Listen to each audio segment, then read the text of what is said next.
ये चित्र 16 दिसंबर 1971 का है, जब पाकिस्तानी सेना के लेफ्टिनेंट जनरल आमिर अब्दुल्ला खान नियाजी ने भारतीय सेना के लेफ्टिनेंट जनरल जगजीत सिंह अरोड़ा के आगे आत्मसमर्पण पर हस्ताक्षर किए थे। किसी कौम और उसकी फौज के लिए इससे अधिक अपमानजनक कुछ नहीं हो सकता।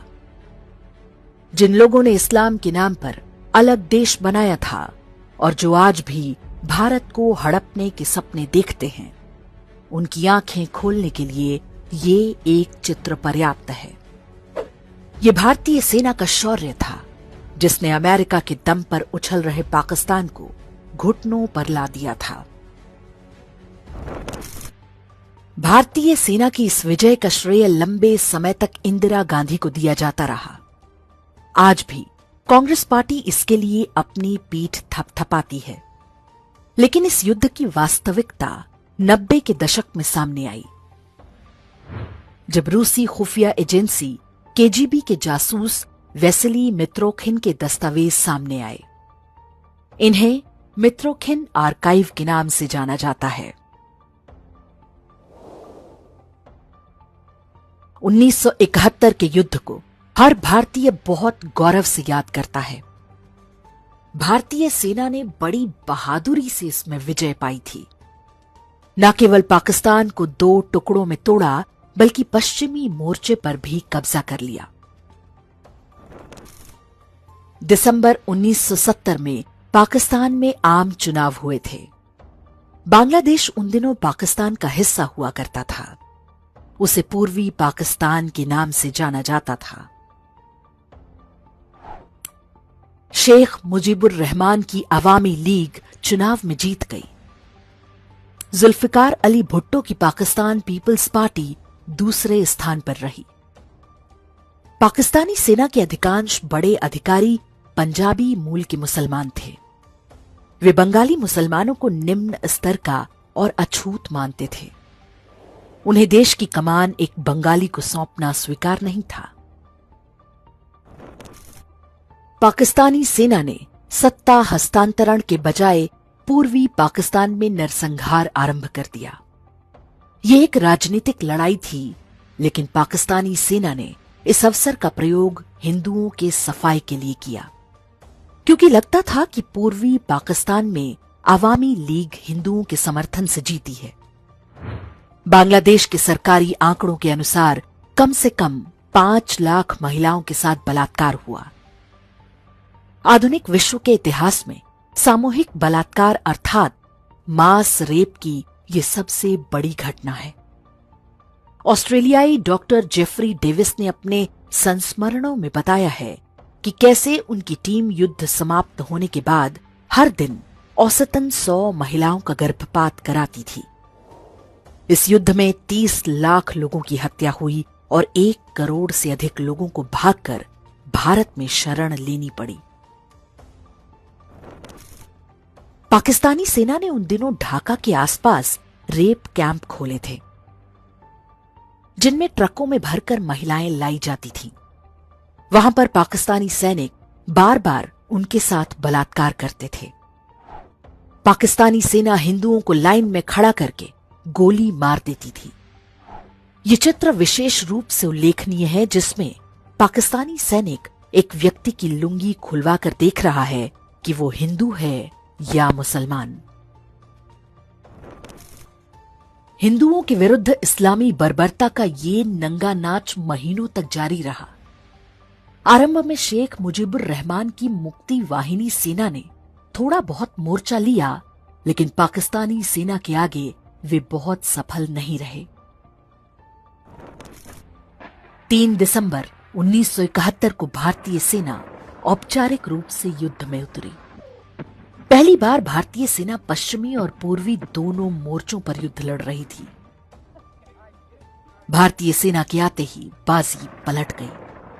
सप्ताह भर में दोनों ही मोर्चों पर पाकिस्तानी सेना की जोरदार पिटाई हुई।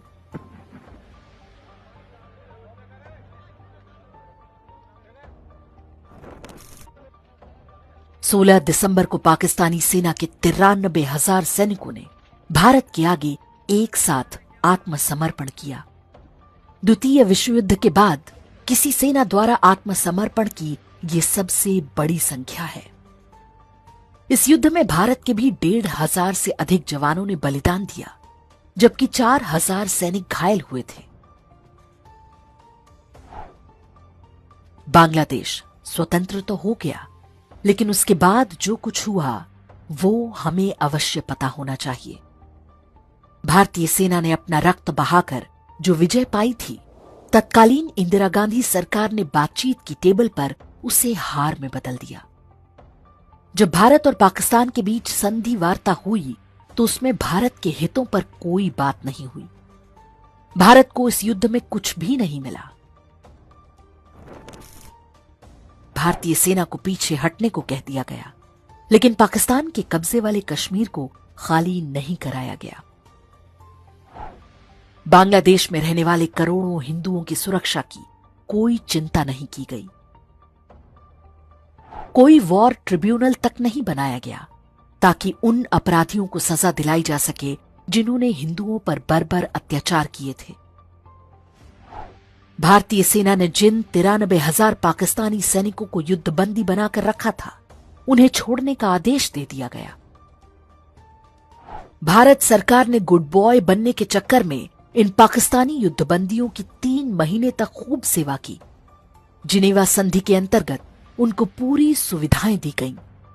उन्हें खाने में हर रोज हलाल मांस परोसा जाता था, जिस पर करोड़ों रुपए खर्च हुए। उसी युद्ध में पश्चिमी मोर्चे पर पाकिस्तानी सेना ने जिन 54 भारतीय सैनिकों को बंदी बनाया था, उन्हें छुड़ाया तक नहीं गया। वे सभी पाकिस्तान की जेलों में ही मर गए। मित्रों, आर्काइव से पता चलता है कि 1971 का वो युद्ध रूसी खुफिया एजेंसी केजीबी के कहने पर लड़ा गया था।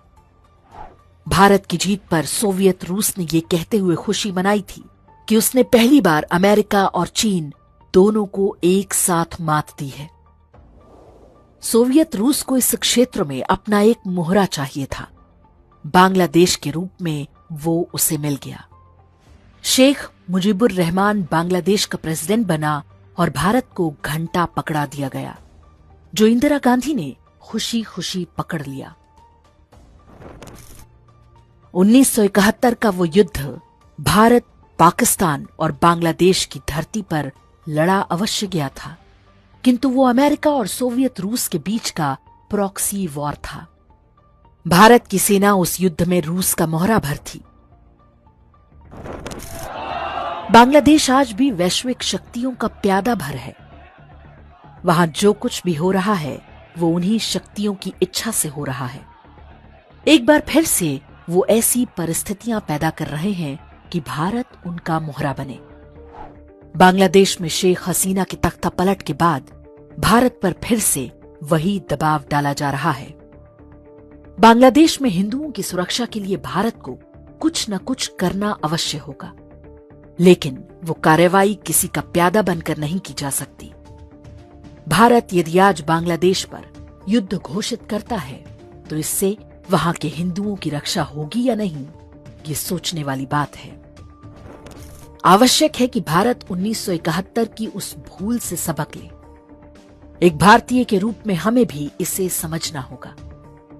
हमें अपनी सेना और सरकार की सूझबूझ पर विश्वास करना होगा। ये 1971 वाला भारत नहीं, जो जीती हुई बाजी को भी हार जाया करता था।